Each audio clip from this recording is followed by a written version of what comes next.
નમસ્કાર મિત્રો જીએસઆરટીસી દ્વારા એક લેટેસ્ટ ભરતી આવેલી છે જેના વિશેની સંપૂર્ણ માહિતી આ વિડીયોમાં આપણે મેળવીશું।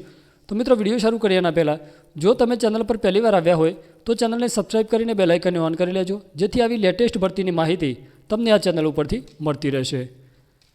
મિત્રો ભરતીમાં જોઈએ તો ભરતી જે છે એ ગુજરાત રાજ્ય માર્ગ પરિવહન કોર્પોરેશન જીએસઆરટીસી દ્વારા જાહેર કરવામાં આવેલી છે, જેમાં કુલ 1658 જેટલી જગ્યાઓ માટે હેલ્પરની પોસ્ટ પર ભરતી છે। ઓનલાઈન એપ્લિકેશન જે છે એ 6 ડિસેમ્બર 2024થી લઈ અને 5 જાન્યુઆરી 2025 સુધીમાં ઓનલાઈન કરી લેવાની રહેશે। પગાર ધોરણ 21,000 જેટલું મળવાપાત્ર થશે।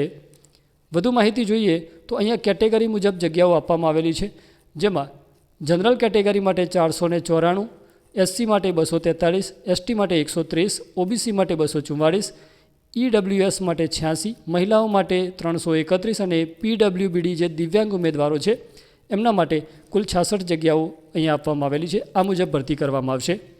શૈક્ષણિક લાયકાત શું જોઈશે એના વિશેની માહિતી જોઈએ તો સરકાર માન્ય આઈટીઆઈનો મિકેનિક મોટર વ્હીકલ અથવા મિકેનિક ડીઝલ અથવા જનરલ મિકેનિક અથવા તો ફિટર અથવા ટર્નર અથવા ઇલેક્ટ્રિશિયન અથવા શીટ મેટલ વર્કર અથવા ઓટોમોબાઇલ્સ બોડી રિપેરર અથવા વેલ્ડર કે વેલ્ડર કમ ફેબ્રિકેટર અથવા મશીનિસ્ટ અથવા કાર્પેન્ટર અથવા પેઇન્ટર જનરલ અથવા ઓટોમોબાઇલ પેઇન્ટ રિપેરરનો ઓછામાં ઓછો 1 વર્ષનો કોર્સ પાસ કરેલ હોવો જોઈએ।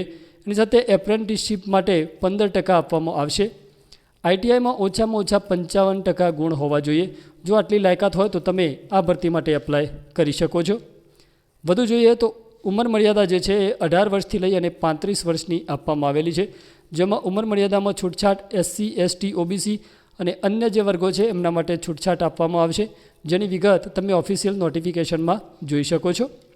અરજી માટેની ફી જે છે એ જનરલ ઉમેદવારો માટે 300 રૂપિયા છે। આ સિવાય જીએસટી જે લાગુ પડતો હોય એ ચૂકવવાનો રહેશે।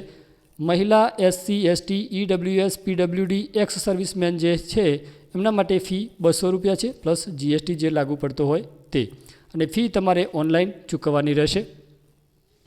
પસંદગીની પ્રક્રિયા એક તો ઓએમઆર આધારિત પરીક્ષા લેવાશે સૌથી પહેલાં, અને પરીક્ષામાં જે ઉમેદવારો મેરિટમાં આવશે એ મેરિટના આધારે ડોક્યુમેન્ટ ચકાસણી કરવામાં આવશે અને ડોક્યુમેન્ટ ચકાસણી પછી ફાઇનલ પસંદગી કરવામાં આવશે। તો આ રીતે ભરતીની પ્રક્રિયા કરવામાં આવશે। ઓનલાઈન ફોર્મ જે છે તમારે ઓજસની ઓફિશિયલ વેબસાઇટ પર જઈને ભરવાનું છે। ઓજસ પર જઈ અને તમે જીએસઆરટીસીની જે ભરતી છે એના માટેની લિંક જોઈ શકો છો। ત્યાં જઈ અને તમે માગ્યા મુજબની વિગતો ભરી ઓનલાઈન ફોર્મ ભરી લેવાનું છે અને તમામ ડોક્યુમેન્ટ્સ અપલોડ કર્યા પછી ફાઇનલ સબમિટ કરી અને પ્રિન્ટઆઉટ મેળવી લેવાની છે। આ રીતે તમે ઓનલાઈન ફોર્મ ઓજસ ઉપર જઈ અને ભરી શકો છો। તો મિત્રો આ હતી જીએસઆરટીસી દ્વારા જાહેર થયેલી ભરતી અંગેની સંપૂર્ણ માહિતી। વિડીયો પસંદ આવે તો લાઇક કરજો, મિત્રો સાથે શેર કરજો અને આવા જ ઉપયોગી વિડીયો માટે ચેનલને સબસ્ક્રાઇબ કરી લેજો। ફરી મળીશું એક નવા વિડીયોની અપડેટ સાથે। ત્યાં સુધી આવજો। જય હિન્દ, જય ભારત।